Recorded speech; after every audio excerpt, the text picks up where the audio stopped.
Okay, today we're putting a gear cluster in the 9-inch quick performance axle, and we're going to put GM RTV, the black stuff, basically a whole tube of it.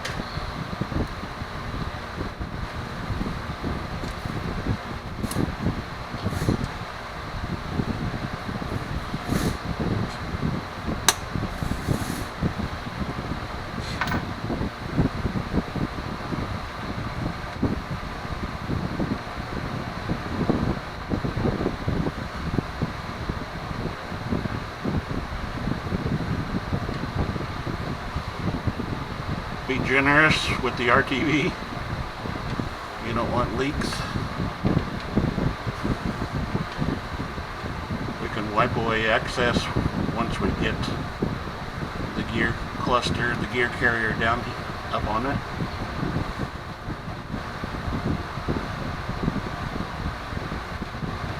And then once we put this on here, we're going to let it set about 10 minutes to get sticky. Pack up, whatever you want to call it.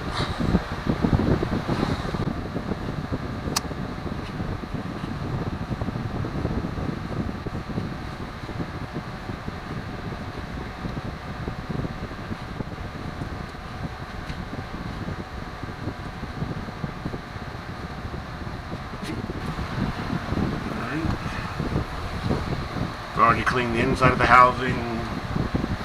There's the gear cluster.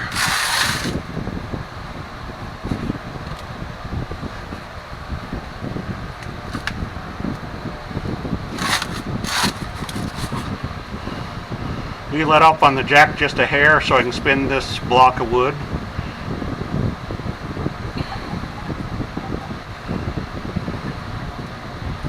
Okay, that's good. And jack it back up just a hair right there.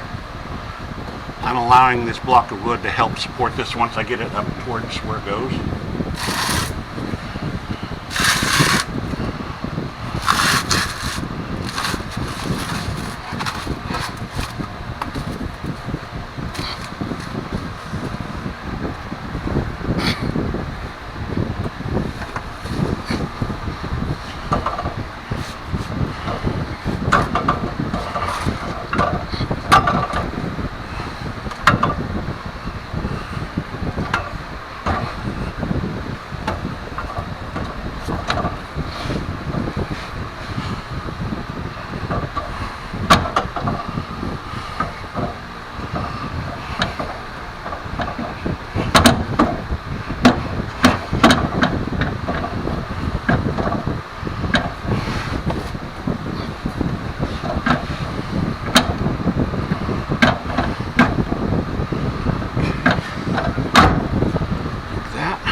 Going to let it set up.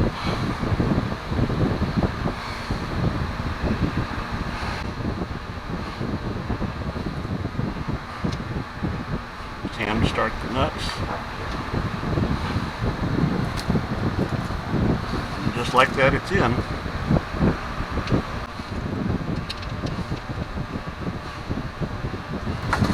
Like I said, I'm not going to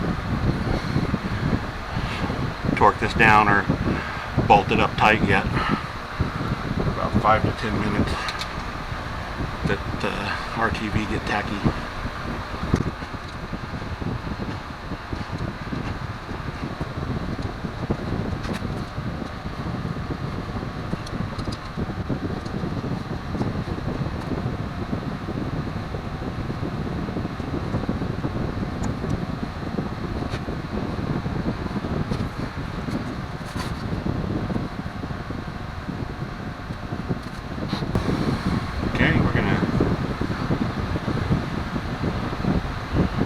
Going forward.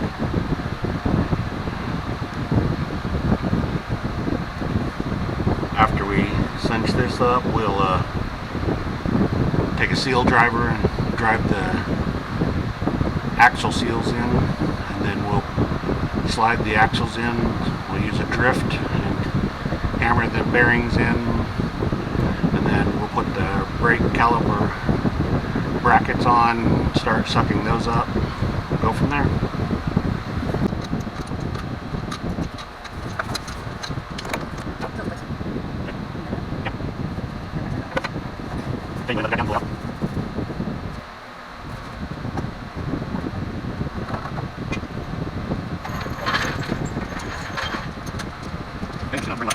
moist, and I'm starting it.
Using a single, about a 8-inch box end wrench, so it limits my torque on them, so I can't get real nasty on them. I will be torquing them down here in a minute, but for now I'm just tightening them, sucking them up, trying to keep even pressure so the RTV seals nice.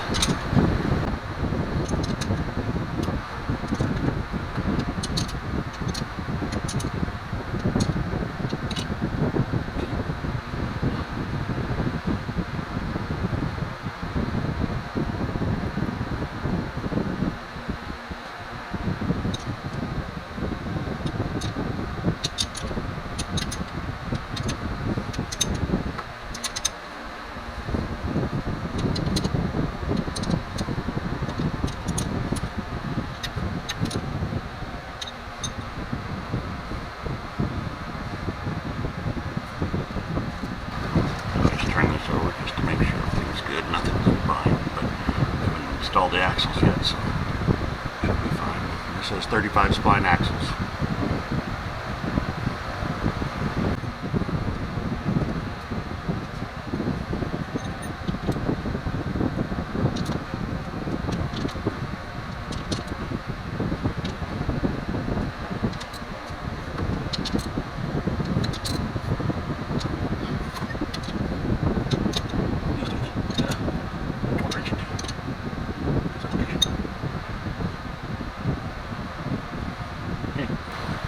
That's all we're going to do for a minute. We're going to move to the axle seals.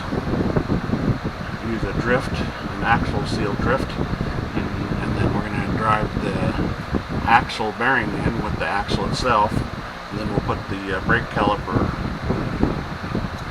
bracket on and go from there. Just going to dab a little grease on the seal itself. Not much. I don't want it messy. I just want it so that it slides on it nice until we get liquid in it. Okay. The short axle goes on the driver's side.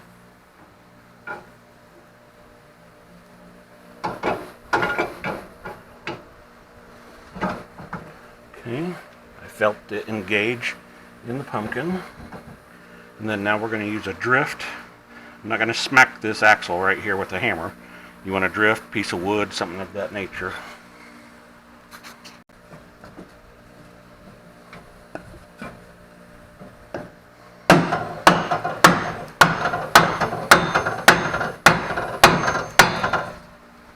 Okay.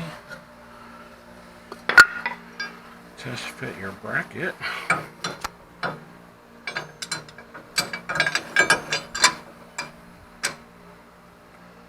Fits actually really nice. And that's also your bearing holder. Okay, let's start the bolts on those. It's these T-bolts. Show me the bolts again. It's a T-bolt. And what it does is it locks up on the back side of the axle.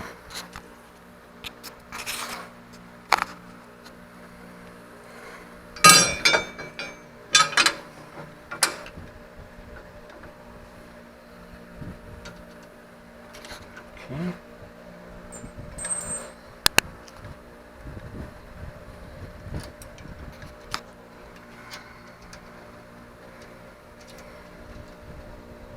It's also the caliper bracket for the wheel woods.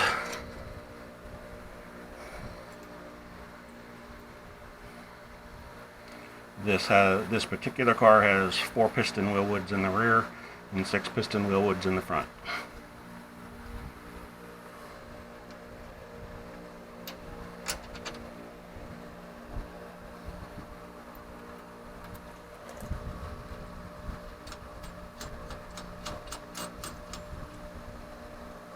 Okay. 4 bolts.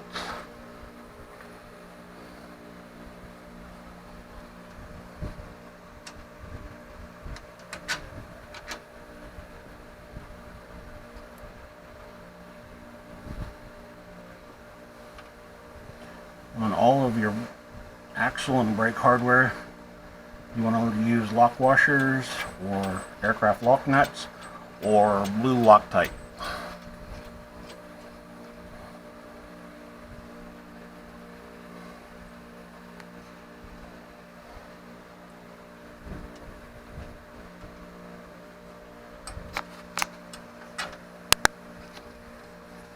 Okay, and these are 9/16 nuts.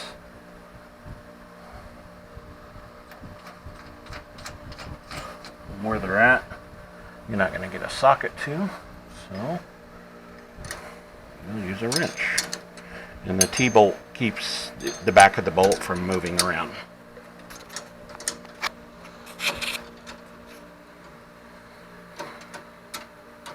Locks it up against the axle housing itself.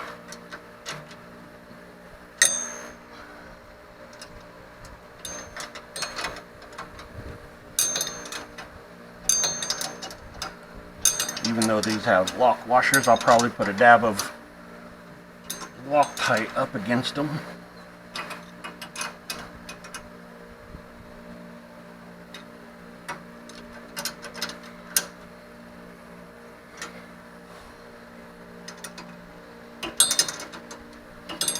Or after I put these on, I may have them all 4 tightened down and just pull one nut off at a time so it doesn't back the bracket off. And put Loctite on each individual nut and then put it back on and then go to the next one, which is probably what I'll actually do.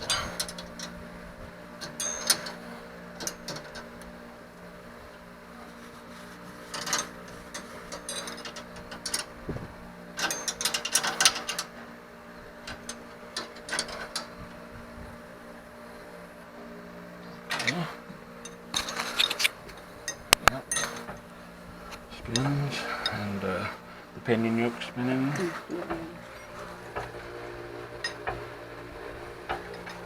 Gearset, beauty of a 9-inch is the gear sets are already preset, at least from quick performance they are. So that's this side, and other than putting the caliper on, which we could go ahead and do, and then the shock. This has QA1 coilovers. So but first we're going to go to the other side and do the other axle seal and the other axle and bearing and caliper retainer. Bearing retainer and caliper mount. So we're going to go ahead and move to that on the other side, and then we'll move to the shocks and the brakes. Please support our channel. Please like, share, comment, and subscribe. We're going to move to the other side now.